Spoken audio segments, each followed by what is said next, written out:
أعوذ بالله من الشيطان الرجيم بسم الله الرحمن الرحيم قال فما خطبكم أيها المرسلون قالوا إنا أرسلنا إلى قوم مجرمين صدق الله العظيم۔ قرآن مجید کے مضامین کے خلاصے کے سلسلے میں آج 27ویں پارے کا آغاز ہو رہا ہے۔ 26ویں پارے کے آخری رکوع میں ان فرشتوں کا ذکر تھا جو حضرت ابراہیم علیہ السلام کے پاس آئے۔ حضرت ابراہیم علیہ السلام نے ان کو کھانا فراہم کیا، بھنا ہوا گوشت فراہم کیا، انہوں نے نہ کھایا کیونکہ ابراہیم علیہ السلام ان کو مہمان سمجھے تھے۔ لیکن جب حقیقت کھلی تو حضرت ابراہیم علیہ السلام نے پھر ان فرشتوں سے بات چیت کی۔ یہاں سے 27ویں پارے کا آغاز ہو رہا ہے کہ حضرت ابراہیم علیہ السلام نے ان سے پوچھا، ان فرشتوں سے، کہ پھر تم کس مقصد کی خاطر آئے ہو؟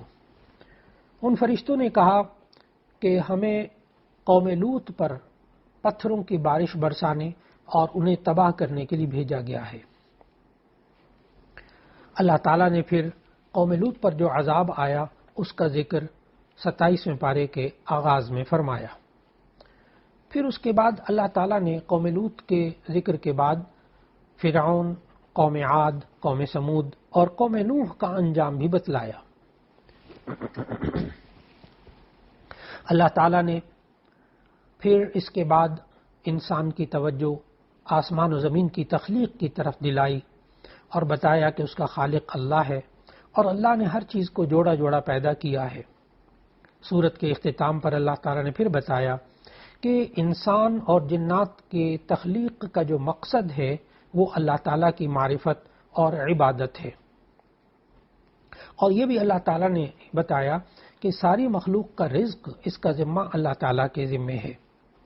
اور پھر اس کے بعد کفار اور مشرکین کو قیامت کے دن عذاب کی وعید سنائی گئی، اور اس طرح یہ گزشتہ 26ویں پارے سے سورت جو آ رہی تھی وہ سورت مکمل ہوئی۔ یہ سورہ قاف تھی جو اللہ تعالیٰ نے، سورہ ذاریات تھی جو کہ الحمدللہ مکمل ہوئی۔ اس کے بعد سورہ طور کا آغاز ہوتا ہے۔ سورہ طور یہ قرآن مجید میں ترتیب توقیفی کے اعتبار سے سورت نمبر 52 ہے، اور نازل ہونے کے اعتبار سے یہ سورت نمبر 76 ہے۔ مکی سورت ہے سورہ طور، ہجرت سے پہلے نازل ہوئی۔ آیات اس میں 49 ہیں اور 2 رکوع ہیں۔ اس سورت کا نام سورہ طور اس لیے رکھا گیا کہ اللہ تعالیٰ نے پہلی آیت میں کوہ طور کی قسم کھائی، وَالطُّورِ وَكِتَابٍ مَّسْطُورٍ۔ اللہ تعالیٰ نے چونکہ کوہ طور کی قسم اٹھائی اسی لیے اس سورت کا نام کوہ طور رکھا گیا۔ سورت کی ابتدا میں اللہ تعالیٰ نے 5 قسمیں کھا کر فرمایا، آیت نمبر 1 سے لے کے آیت نمبر 8 تک، کہ بے شک آپ کے رب کا عذاب واقع ہو کر رہے گا، اسے کوئی بھی نہیں ٹال سکتا۔ چنانچہ ان آیات میں نبی کریم صلی اللہ علیہ وسلم نے بتایا کہ اللہ رب العزت نے انسان کو بہت زیادہ تنبیہ فرمائی، اور انسان اگر ان آیات کا بغور مطالعہ کرے تو قیامت پر انسان کا ایمان بہت پختہ ہو جاتا ہے۔ چنانچہ حضرت جبیر ابن مطعم رضی اللہ تعالیٰ عنہ کا واقعہ لکھا ہے احادیث کی کتب میں کہ وہ اس وقت زمانہ کفر میں تھے، ابھی انہوں نے اسلام قبول نہیں کیا تھا، تو وہ بدر کے قیدیوں کے سلسلے میں بات چیت کرنے کے لیے مدینہ منورہ آئے۔ تو جب وہ پہنچے مدینہ منورہ تو اس وقت نبی صلی اللہ علیہ وسلم نماز مغرب میں سورہ طور کی آیت تلاوت کر رہے تھے۔ جب نبی صلی اللہ علیہ وسلم نے سورہ طور کی آیت نمبر 7 پڑھی جس میں اللہ تعالیٰ نے فرمایا بے شک آپ کے رب کا عذاب واقع ہو کر رہے گا، تو حضرت جبیر فرماتے مجھے یوں لگا کہ میرا دل پھٹ جائے گا، چنانچہ میں نے نزول عذاب کے ڈر سے اسلام قبول کر لیا۔ پھر نبی صلی اللہ علیہ وسلم جب یہ آیت نمبر 35 اور 36 کی تلاوت فرمائی، نبی صلی اللہ علیہ وسلم نے، جس میں اللہ تعالیٰ نے سوال کیا کیا یہ کسی کے پیدا کیے بغیر ہی پیدا ہو گئے ہوں گے، یا انہوں نے خود ہی اپنے آپ کو پیدا کر لیا ہے، یا انہوں نے آسمان اور زمین کو پیدا کیا؟ نہیں، بلکہ یقین ہی وہ رکھتے۔ تو نبی صلی اللہ علیہ وسلم نے ان آیات کی بھی بڑی اہمیت فرمائی کہ یہ فرمایا کہ آیات سن کر مجھے خیال ہوا کہ میرا دل اور ہوش و حواس اڑ جائیں گے۔ اس طرح اللہ تعالیٰ نے انسان کو جھنجھوڑا ان آیات کے اندر اور بیدار کیا، تاکہ انسان ان قرآن حکیم کی آیات میں غور و فکر کرے تو انسان کا دل متاثر ہو جاتا ہے۔ اس کے بعد سورہ طور کے اندر اللہ تعالیٰ نے متقین کے دائمی ٹھکانے کا ذکر کیا، اور جنت کی نعمتوں کا اللہ تعالیٰ نے سورہ طور میں ذکر فرمایا۔ آیت نمبر 22 سے لے کر 24 تک اللہ تعالیٰ نے بتایا کہ وہاں جنت کے اندر متقین کو حور و غلمان ملیں گی، لذیذ پھل ملیں گے، گوشت ملیں گے، اور جامع طہور ملے گا۔ نعمت انسان کو اتنی زیادہ ملیں گی جس کا انسان تصور نہیں کر سکتا۔ پھر اس کے بعد آیت نمبر 25 سے لے کر 28 تک اللہ تعالیٰ نے بتایا کہ ہم اس سے پہلے اپنے گھر والوں کے درمیان ڈرا کرتے تھے، پس اللہ نے ہم پر احسان کیا۔ اور یہ لوگ آپس میں وہاں بات چیت کریں گے جنتی کہ ہم سے پہلے اپنے گھر والوں کے درمیان ہم رہتے ہوئے ڈرا کرتے تھے، پس اللہ نے ہم پر احسان کیا اور ہمیں تیز گرم ہواؤں کے عذاب سے بچا لیا۔ ہم اس سے پہلے اس کی عبادت کرتے تھے، بے شک وہ بڑا اللہ محسن اور مہربان ہے۔ پھر اس کے بعد کی آیات میں نبی کریم صلی اللہ علیہ وسلم کی دعوت کے بارے میں مشرکین کے رویوں کا ذکر کیا۔ آیت نمبر 29 میں اللہ نے ذکر کیا کہ کس طرح یہ لوگ نبی صلی اللہ علیہ وسلم کا مذاق اڑاتے تھے، آپ کو کاہن کہتے تھے، کبھی مجنون کہتے تھے۔ اللہ تعالیٰ نے نبی صلی اللہ علیہ وسلم کو سمجھایا کہ آپ اپنی دعوت کا سلسلہ جاری رکھیں، یہ آپ کا کچھ نہیں بگاڑ سکتے۔ پھر سورت کے اختتام میں اللہ تعالیٰ نے مشرکین کے نظریات کی تردید فرمائی اور اللہ تعالیٰ کو ایک اور اس کی توحید کے بارے میں تعلیم دی، اور پھر ان مشرکین کے بارے میں مذمت کی کہ جو فرشتوں کو اللہ تعالیٰ کی بیٹیاں بناتے ہیں۔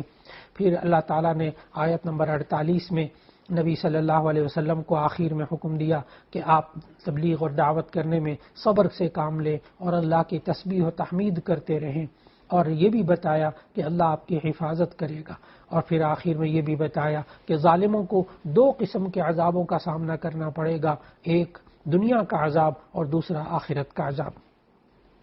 پھر اس کے بعد سورۃ النجم کا آغاز ہوتا ہے، جو ترتیب توقیفی کے اعتبار سے سورت نمبر 53 ہے اور نازل ہونے کے اعتبار سے سورت نمبر 23 ہے۔ یہ مکی سورت ہے۔ سورۃ النجم ہجرت سے پہلے نازل ہوئی۔ اس میں کل 62 آیات ہیں اور 3 رکوع ہیں۔ اس کا نام سورۃ النجم اس لیے رکھا گیا کہ نجم عربی میں ستارے کو کہتے ہیں، اور اللہ تعالیٰ نے اس سورت کی پہلی آیت میں ستاروں کی قسم کھائی، وَالنَّجْمِ إِذَا هَوَى، اس لیے اس سورت کا نام سورہ نجم رکھا گیا۔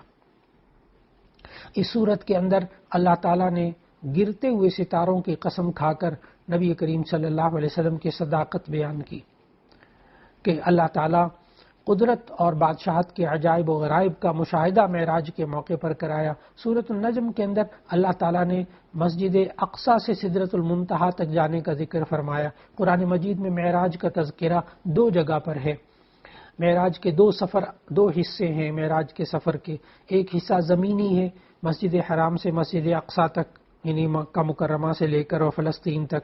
اس کا ذکر 15ویں پارے کی سورہ بنی اسرائیل کی ابتدائی آیات میں ہے، سبحان الذی اسری بعبدہ لیلا من المسجد الحرام الی المسجد الاقصی، کہ پاک ہے وہ ذات جو بندے کو راتوں رات لے گئی مسجد حرام سے مسجد اقصیٰ تک۔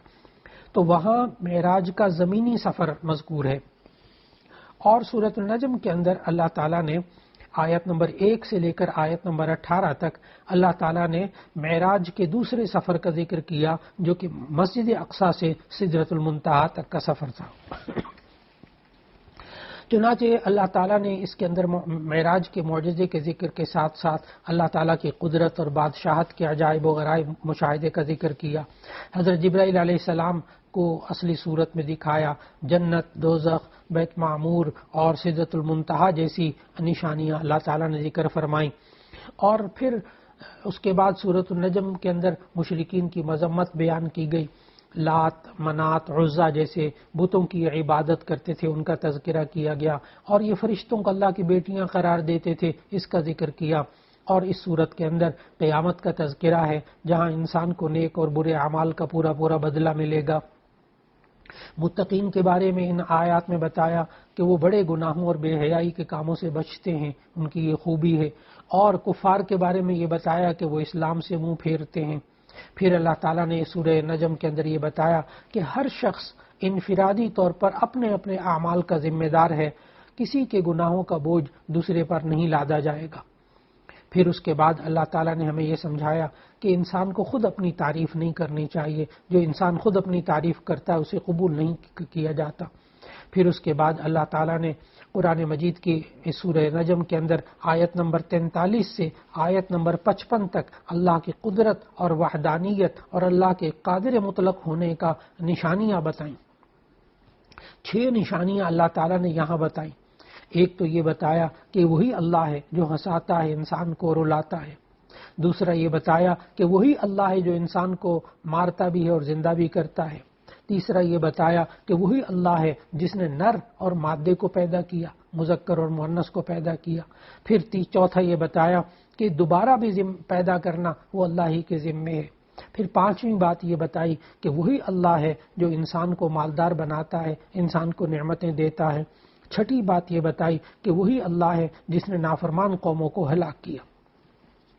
پھر اس کے بعد سورت کا جہاں اختتام ہوتا ہے سورہ نجم کا، سورہ نجم کے اختتام میں جو مشرکین کے رویے تھے ان کا اللہ تعالیٰ نے ذکر کیا، اور اللہ تعالیٰ نے آخری آیات میں فرمایا کیا تم اس کلام سے تعجب نہیں کرتے کہ ہنس رہے ہو، روتے نہیں ہو، بلکہ تم کھیل رہے ہو، اب اللہ کے سامنے سجدہ کرو اور اسی کی عبادت کرو۔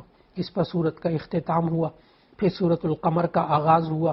سورۃ القمر یہ ترتیب توقیفی کے اعتبار سے سورت نمبر 54 ہے، اور نازل ہونے کے اعتبار سے سورت نمبر 37 ہے۔ یہ مکی سورت ہے، سورۃ القمر ہجرت سے پہلے نازل ہوئی۔ اس میں کل 55 آیات ہیں اور 3 رکوع ہیں۔ سورۃ القمر اس کا نام اس لیے رکھا گیا کہ پہلی ہی آیت میں اللہ تعالیٰ نے قمر یعنی چاند کا ذکر کیا۔ اقتربت الساعۃ وانشق القمر، قیامت قریب آ پہنچی اور چاند شق ہو گیا، یعنی چاند 2 ٹکڑے ہو گیا۔ نبی کریم صلی اللہ علیہ وسلم کے اس معجزے کے بارے میں چونکہ اس کا ذکر ہے، اس لیے اس کو معجزہ شق القمر کہتے ہیں۔ اور یہ معجزہ شق القمر کی جو حدیث ہے یہ بخاری شریف اور مسلم شریف دونوں میں موجود ہے کہ نبی کریم صلی اللہ علیہ وسلم نے اپنی شہادت کی انگلی اور درمیان والی انگلی اٹھاتے ہوئے یہ فرمایا کہ مجھے اور قیامت میں اس طرح بھیجا گیا، دونوں جیسے ساتھ ساتھ ہیں۔ اور نبی کریم صلی اللہ علیہ وسلم کے مشہور معجزہ ہے جو اہل مکہ نے آپ صلی اللہ علیہ وسلم سے معجزے کا مطالبہ کیا تو آپ صلی اللہ علیہ وسلم نے چاند کی طرف اشارہ کر کے فرمایا اور اس کے 2 ٹکڑے ہو گئے۔ تو یہ اقتربت الساعۃ، قیامت قریب ہے، یہ بھی بخاری شریف اور مسلم شریف کی حدیث سے سمجھ میں آیا کہ جس طرح 2 انگلیاں ساتھ ساتھ ہیں اتنا قریب ہوں میں قیامت کے، نبی صلی اللہ علیہ وسلم نے فرمایا۔ اور وانشق القمر، اس میں بھی قیامت کی علامت یعنی معجزہ شق القمر بتایا کہ اس کی وجہ سے بھی قیامت جو ہے وہ قریب آ چکی۔ تو ایک ہی آیت کے اندر یہ 2 باتیں سمجھنا بہت ضروری ہے۔ پھر اس کے بعد اللہ تعالیٰ نے سورۃ القمر کے اندر ہمیں سمجھایا کہ یہ لوگ جو ہیں جنہوں نے معجزہ مانگا تھا، یہ اگر کوئی بھی معجزہ دیکھ لیں گے تو منہ پھیر لیں گے اور یہ کہیں گے یہ پہلے سے چلا آتا ہوا جادو ہے۔ تو اللہ تعالیٰ نے نبی صلی اللہ علیہ وسلم کو حکم دیا کہ آپ ان سے اعراض فرمائیں اور اس دن کا انتظار کریں جب یہ قبروں سے اس حال میں کھڑے ہوں گے کہ ان کی آنکھیں جھکی ہوئی ہوں گی، چہروں کے اوپر ذلت کی سیاہی چھائی ہوگی، پکارنے والے کی طرف دوڑتے ہوئے جائیں گے اور خود کہیں گے کہ یہ دن تو ہمارے لیے بڑا سخت ثابت ہوا ہے۔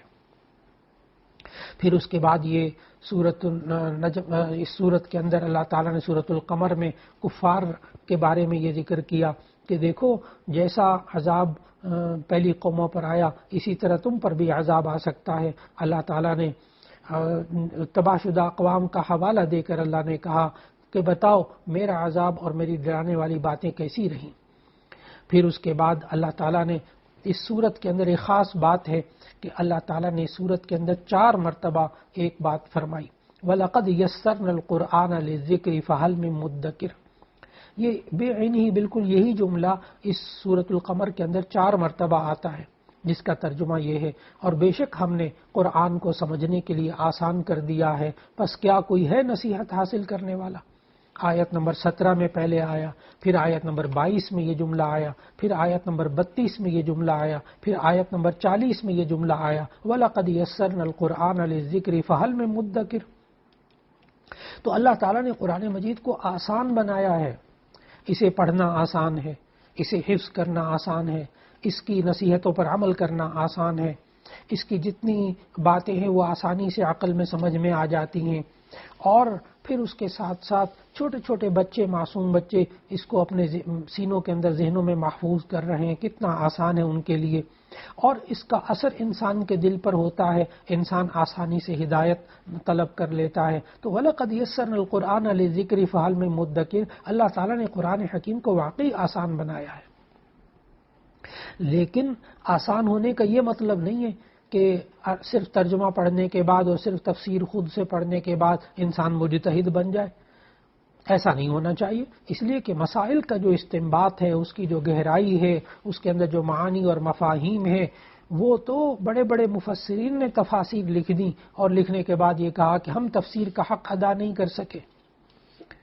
اس لیے قرآن مجید آسان ہے ان معانی میں جن کا بھی پہلے ذکر کیا گیا، اور جہاں تک مسائل معلوم کرنا ہے، استنباط کرنا ہے، اور اس کی گہرائی میں جا کر اس کے جو ہے وہ قیمتی موتی تلاش کرنا ہے، اور زندگی کے بارے میں اور آخرت کے بارے میں گہرائی کی باتیں معلوم کرنا ہے، یہ مفسرین کا کام ہے، یہ واقعی ایک جان جوکھوں کا کام ہے، بڑی ہمت محنت کا کام۔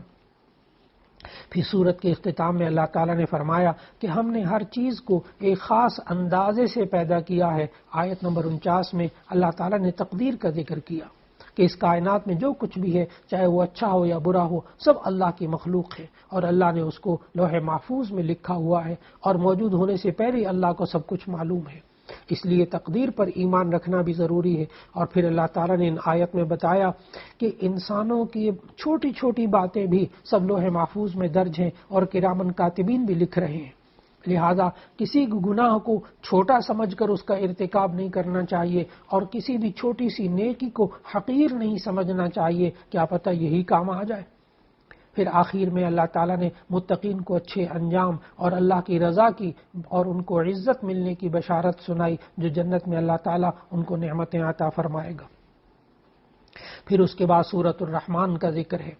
سورۃ الرحمن یہ ترتیب توقیفی، یعنی قرآن مجید کی ترتیب کے اعتبار سے یہ سورت نمبر 55 ہے، اور نازل ہونے کی ترتیب سے یہ سورت نمبر 97 ہے۔ یہ مدنی سورت ہے، ہجرت کے بعد نازل ہوئی۔ اس میں کل آیات 78 ہیں اور 3 رکوع ہیں۔ اس کا نام سورۃ الرحمن اس لیے رکھا گیا کہ اس کی پہلی ہی آیت میں یہ نام موجود ہے، الرحمن علم القرآن۔ یہ سورت اللہ تعالیٰ کی صفت سے شروع ہو رہی ہے، یعنی صفت رحمان سے، اس لیے اس کا نام سورۃ الرحمن رکھا گیا۔ اس سورت میں اللہ تعالیٰ نے اپنی نعمتیں بیان فرمائی، جن میں سب سے پہلی نعمت قرآن حکیم کا اتارا جانا اور بندوں کو تعلیم دینا کہ یہ نعمت سب سے بڑی نعمت ہے جو اللہ تعالیٰ نے ہمیں عطا فرمائی۔ اور رب اللہ تعالیٰ نے سورت کا آغاز اپنی صفت الرحمن سے فرمایا، آگاہ کیا کہ اللہ کی ساری نعمتیں، خصوصاً قرآن کی نعمت، اس کے رحمان ہونے کے فیض کی وجہ سے ہیں، اور رحمان ہونے کی وجہ سے وہ بندوں پر رحم کرتا ہے، انہیں ہر طرح کی نعمتیں عطا فرماتا ہے، ان کی تعلیم اور ہدایت کے لیے اس نے قرآن نازل کیا، یہ بھی رحمان کی رحمت کا تقاضا ہے۔ پھر اس کے بعد اللہ تعالیٰ نے اس کائنات میں پھیلی ہوئی مختلف نعمتوں کا ذکر کیا۔ آیت نمبر 5 میں اللہ تعالیٰ نے ذکر کیا کہ سورج اور چاند جو اللہ کے ٹھہرائے ہوئے ہیں اور اپنے حساب سے اپنی اپنی منزلوں پہ رواں دواں ہیں، یہ سب اللہ کے حکم سے ہے۔ پھر دوسرا اللہ نے آیت نمبر 6 میں بتایا کہ ستارے اور درخت جو اللہ کے سامنے سجدہ ریز ہیں۔ آیت نمبر 10 میں بتایا کہ زمین جسے مخلوق کے لیے کسی فرش کی طرح بچھا دیا گیا ہے۔ آیت نمبر 11 اور 12 میں بتایا کہ مختلف میوے، اناج اور پھل اور پھول جس سے انسان فائدہ اٹھاتا ہے۔ آیت نمبر 19 اور 20 میں بتایا کہ میٹھے اور کھارے پانی کے دریا جو اپنی اپنی جگہ جاری ہیں۔ اور آیت نمبر 22 میں بتایا کہ وہ موتی اور جواہرات اور مونگے جو ان دریاؤں سے نکالے جاتے ہیں۔ اور پھر بتایا کہ پہاڑوں جیسی بلندی، آیت نمبر 24 میں بتایا پہاڑوں جیسی بلندی اور پھیلاؤ رکھنے والے وہ جہاز جو سمندر میں چلتے ہیں اور نقل و حمل کے ذرائع کے طور پر استعمال کرتے ہیں، آج بھی انسان اس سے فائدہ اٹھاتا ہے۔ ان دنیاوی نعمتوں کا ذکر کرنے کے بعد اللہ تعالیٰ نے پھر آخرت کی جو نعمتیں ہیں ان کا بھی ذکر کیا سورہ رحمان کے اندر. چنانچہ آیت نمبر 35 میں اللہ تعالیٰ نے آخرت کے عذاب کو ذکر کیا کہ آگ کے وہ شعلے اور دھواں جس میں سانس لینا بھی مشکل ہو جاتا ہے. آیت نمبر 43 میں بتایا وہ جہنم جس کی ایک چنگاری بھی انسان کو جلانے کے لیے کافی ہوگی. آیت نمبر 44 میں بتایا وہ کھولتا ہوا پانی جسے دوزخی مجبوراً پئیں گے اور ان کی وہ آنتوں کو کاٹ کے رکھ دے گا. پھر اللہ تعالیٰ نے آخرت کے عذاب بتانے کے بعد آخرت کی نعمتوں کا بھی تذکرہ فرمایا. آیت نمبر 46 میں فرمایا کہ اللہ سے ڈرنے والوں کے لیے وہاں گنجان ٹہنیوں اور شاخوں والے 2 سرسبز باغات ہوں گے. آیت نمبر 50 میں بتایا ان میں بہتے ہوئے چشمے ہوں گے. آیت نمبر 52 میں بتایا ہر قسم کے میووں کی 2 قسمیں ہوں گی. آیت نمبر 76 میں بتایا کہ بچھے ہوئے قالین ہوں گے. آیت نمبر 54 میں بتایا کہ وہاں ریشم کے تکیوں کے ساتھ جنتی ٹیک لگائے ہوئے ہوں گے. پھر آیت نمبر 66 میں بتایا کہ وہاں باغات کے علاوہ 2 باغ اور بھی ہوں گے جو پہلے 2 باغوں سے کمتر ہوں گے. پھر بتایا وہاں 2 چشمے ابل رہے ہوں گے. پھر آیت 48 میں بتایا مختلف قسم کے میوے ہوں گے. آیت نمبر 56 میں بتایا کہ شرم و حیا اور حسن و جمال کا پیکر وہاں حوریں ہوں گی. یہ ساری اللہ تعالیٰ نے نعمتیں ذکر فرمائیں. اور صرف ایک سورۃ الرحمن میں اللہ تعالیٰ نے بار بار یہ فرمایا نعمتیں ذکر کرنے کے بعد فَبِأَيِّ آلَاءِ رَبِّكُمَا تُكَذِّبَانِ، تم اپنے رب کی کون کون سی نعمت کو جھٹلاؤ گے.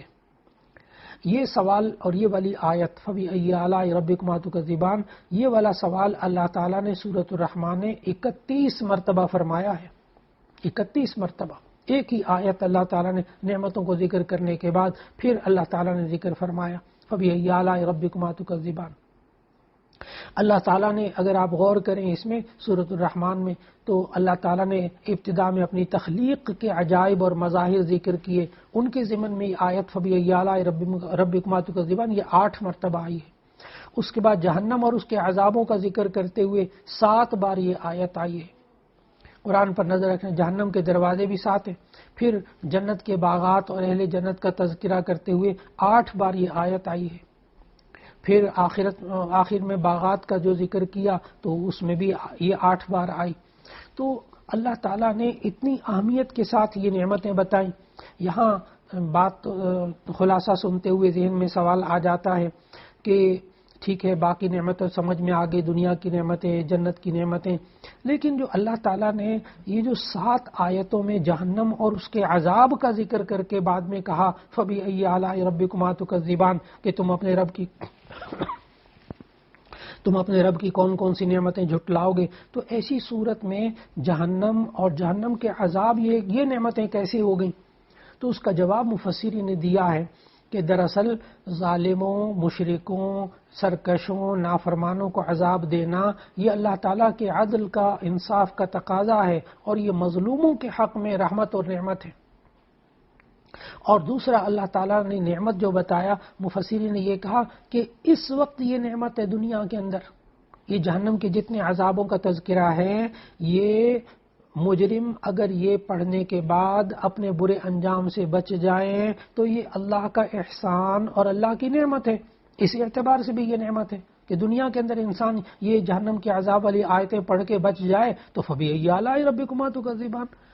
اس لیے اللہ رب العزت نے ہمیں بار بار نعمتیں اتلائیں اور نعمتوں کا احساس سکھایا کہ ہمیں ذہن میں رکھنا چاہیے کہ اللہ تعالیٰ نے ہمیں کتنی دنیا میں نعمتیں عطا فرمائیں. ان نعمتوں کا انسان ادراک کر لے تو ایسی صورت میں اللہ تعالیٰ آخرت میں بھی وہ نعمتیں عطا فرما دے گا. پھر سورت کے اختتام پہ اللہ تعالیٰ نے فرمایا کہ تیرے پروردگار کا نام بابرکت اور عزت و جلال والا ہے. پھر اس کے بعد اللہ رب العزت نے سورۃ الواقعہ کا ذکر فرمایا. سورۃ الواقعہ یہ ترتیب توقیفی کے اعتبار سے سورت نمبر 56 ہے اور نازل ہونے کی ترتیب سے یہ سورت نمبر 46 ہے. مکی سورت ہے، ہجرت سے پہلے نازل ہوئی. سورۃ الواقعہ کے اندر 96 آیات ہیں اور 3 رکوع ہیں. سورۃ الواقعہ اس لیے اس کا نام سورۃ الواقعہ رکھا گیا کہ آیت نمبر 1 میں یہ لفظ موجود ہے اذا وقعت الواقعہ، یعنی جب واقع ہونے والی واقع ہو جائے گی. واقعہ کا معنی واقع ہونے والی یعنی قیامت. اس وجہ سے اس کا نام سورۃ الواقعہ رکھا گیا. حضرت عبداللہ ابن مسعود رضی اللہ تعالیٰ عنہ سے ایک روایت ہے اس سورۃ الواقعہ کی فضیلت کے بارے میں کہ جو شخص ہر رات سورہ واقعہ پڑھے گا اسے کبھی بھی فاقے کا سامنا نہیں کرنا پڑے گا. یہ سورہ واقعہ کی فضیلت معلوم ہوتی ہے. اور اللہ تعالیٰ نے ان آیات میں بتایا کہ قیامت کب قائم ہوگی، بتایا کہ زمین میں زلزلہ آئے گا، پہاڑ ریزہ ریزہ ہو جائیں گے اور انسان 3 گروہوں میں تقسیم ہو جائیں گے. ایک اصحاب الیمین جو کہ جنتی ہوں گے، ایک اصحاب الشمال جو دوزخ میں جانے والے ہوں گے، اور ایک سابقون ہوں گے یعنی وہ خواص مؤمنین جو نیکی کے کاموں میں دوسروں سے سبقت لے جانے کی کوشش کیا کرتے تھے. اللہ تعالیٰ نے آیت نمبر 1 سے لے کر آیت نمبر 56 تک انسان کو 3 گروہوں میں تقسیم کرنے کے بعد تفصیل میں پھر ہر ایک کے لیے اللہ تعالیٰ نے جزا کا بھی ذکر کیا. اور اس کے بعد اس صورت کے اندر اللہ تعالیٰ نے اپنے کمال اور اپنی قدرت کا بھی بیان کیا. اللہ تعالیٰ نے 5 انداز سے ان آیات میں اپنی قدرت اور اپنے کمال قدرت اللہ تعالیٰ نے بتائی. اور ایک تو یہ بتایا وہی اللہ ہے جو پانی کے قطرے سے انسان بنا سکتا ہے. دوسرا یہ بتایا کہ وہی اللہ ہے جو مٹی میں ڈالے جانے والے پودے کو اور بیج کو پودا بناتا ہے اور اسے درخت بنا سکتا ہے. پھر بتایا تیسری چیز کہ وہی اللہ ہے جو بادلوں سے پانی برساتا ہے. اور چوتھا یہ بتایا کہ وہی اللہ ہے جو درخت سے آگ پیدا کر سکتا ہے. پھر پانچواں یہ بتایا کہ وہی اللہ ہے جو مردہ انسان کو دوبارہ زندہ بھی کر سکتا ہے. اللہ تعالیٰ نے قرآن مجید کے اندر مختلف چیزوں کی قسم کھائی. اس صورت کے اندر اللہ تعالیٰ نے ستاروں کے گرنے کی قسم کھائی. آیت نمبر 76 میں فرمایا اگر تمہیں علم ہو تو یہ بہت بڑی قسم ہے. یہ قسم کھا کر اللہ نے آیت نمبر 77 سے آیت نمبر 80 تک ہمیں سمجھایا بے شک یہ قرآن بہت بڑی عزت والا ہے جو ایک محفوظ کتاب میں درج ہے جسے پاک لوگ ہی چھو سکتے ہیں. یہ رب العالمین کی طرف سے اترا ہوا ہے. پھر اللہ رب العزت نے ستاروں کی قسم کھا کے ہمیں احساس دلایا کہ آج کی جدید سائنس میں بھی انسان ستاروں کو بہت زیادہ اہمیت دیتا ہے. ستاروں کے ذریعے اللہ تعالیٰ نے ہمیں سمجھایا قرآن مجید کے اندر کہ یہ بر و بحر کی تاریکیوں میں انسان انہی ستاروں کے ذریعے رہنمائی حاصل کرتا ہے. اور اللہ تعالیٰ نے سورت کے اختتام میں بتایا کہ انسانوں کے 3 گروہوں کے لیے جس جزا اور سزا کی میں نے خبر دی ہے آیت نمبر 95 سے 96 تک بتایا یہ خبر مکمل طور پر حق اور یقینی ہے. پس تم اپنے عظیم الشان رب کی تسبیح کی بیان کیا کرو. اسی کے ساتھ سورت کا اختتام ہوا. اس کے بعد سورۃ الحدید ہے. سورۃ الحدید یہ قرآن مجید میں ترتیب توقیفی کے اعتبار سے سورت نمبر 57 ہے اور اس کا نازل ہونے کا نمبر 94 ہے. سورۃ الحدید یہ مدنی سورت ہے، ہجرت سے پہلے نازل ہوئی. اس میں کل 29 آیات ہیں اور 4 رکوع ہیں. اس کا نام سورۃ الحدید اس لیے رکھا گیا کہ اللہ تعالیٰ نے آیت نمبر 25 میں اس کا ذکر فرمایا. حدید یعنی لوہے کا، حدید لوہے کو کہتے ہیں. وَأَنزَلْنَا الْحَدِيدَ فِيهِ بَأْسٌ شَدِيدٌ یعنی اللہ تعالیٰ نے بتایا کہ ہم نے لوہے کو پیدا کیا ہے تو اس میں بہت زیادہ سختی بھی ہے. اللہ تعالیٰ لوہے کو نرم کر دیتا ہے انسان کے لیے، پھر انسان مختلف چیزیں بناتا ہے. اللہ تعالیٰ نے چونکہ اس میں حدید لوہے کا ذکر کیا اس لیے اس کا سورت کا نام سورۃ الحدید رکھا گیا. اللہ تعالیٰ نے آیت نمبر 1 سے لے کر آیت نمبر 6 تک ہمیں بتایا کہ دیکھو کہ کائنات میں جو کچھ ہے وہ سب اللہ کا ہے اور وہی اللہ ہر چیز کا خالق اور مالک ہے. کائنات کی ہر چیز اللہ کی حمد اور اس کی تسبیح بیان کرتی ہے. پھر اللہ نے سمجھایا کہ انسان اور حیوان، شجر اور حجر، جن اور فرشتے، جمادات اور نباتات سب کے سب اللہ کی بڑائی کا اقرار کرتے ہیں. پھر اس کے بعد سمجھایا جب کچھ نہیں تھا تو اللہ تھا، جب کچھ نہیں رہے گا تب بھی اللہ ہی ہوگا. اور پھر سمجھایا ہر چیز پر اللہ غالب ہے اور اس پر کوئی غالب نہیں آ سکتا. پھر اللہ تعالیٰ نے ہمیں سمجھایا کہ وہ ظاہر اتنا ہے کہ ہر چیز میں اس کی شان نظر آتی ہے. پھر سمجھایا کہ وہ باطن اور ایسا مخفی ہے اللہ کی ذات کہ کوئی عقل اس کی حقیقت تک نہیں پہنچ سکتی اور حواس اس کا ادراک نہیں کر سکتے. پھر اس کے بعد اللہ تعالیٰ نے فرمایا کہ اللہ اور اس کے رسول صلی اللہ علیہ وسلم پر ایمان لانے اور دین کی سربلندی کے لیے مال اور جان قربان کرنے کا حکم دیا۔ چنانچہ آیت نمبر 10 میں سورۃ الحدید کی فرمایا، تمہیں کیا ہو گیا، تم اللہ کی راہ میں خرچ نہیں کرتے، حقیقت میں تو آسمان اور زمین کی میراث کا اللہ ہی مالک ہے۔ پھر اللہ تعالیٰ نے بتایا کہ تمہاری موت کے بعد تمہارے مال و متاع اور یہ سارے سونا چاندی، اس کا وہ اکیلا ہی اللہ مالک ہوگا۔ اللہ تعالیٰ نے آیت نمبر 11 میں فرمایا، کون ہے جو اللہ تعالیٰ کو اچھی طرح قرض دے، پھر اللہ تعالیٰ اسے اس کے لیے بڑھاتا چلا جائے، اس کے لیے پسندیدہ اجر ثابت ہو جائے۔ پھر آیت نمبر 12 سے لے کر 15 تک اللہ تعالیٰ نے انفاق فی سبیل اللہ کی ترغیب دی کہ مخلص اہل ایمان اور منافقوں کا جو حال ہوگا اسے بیان کیا گیا۔ پھر اللہ تعالیٰ نے ایمان والوں کو جگانے کے لیے خبردار کیا کہ وہ منافقوں اور یہود و نصارہ کی طرح دنیا کی زندگی کو اور اس کی ظاہری کشش سے کہیں دھوکہ نہ کھائیں۔ آیت نمبر 16 میں اللہ تعالیٰ نے بتایا، کیا اب تک ایمان والوں کے لیے وہ وقت نہیں آیا کہ ان کے دل ذکر الہی سے اور جو حق اتر چکا اس سے نرم ہو جائیں اور ان کی طرح نہ ہو جائیں جنہیں ان سے پہلے کتاب دی گئی، پھر جب ان پر ایک زمانہ گزر گیا تو ان کے دل سخت ہو گئے اور ان میں سے بہت سارے گناہگار ہیں۔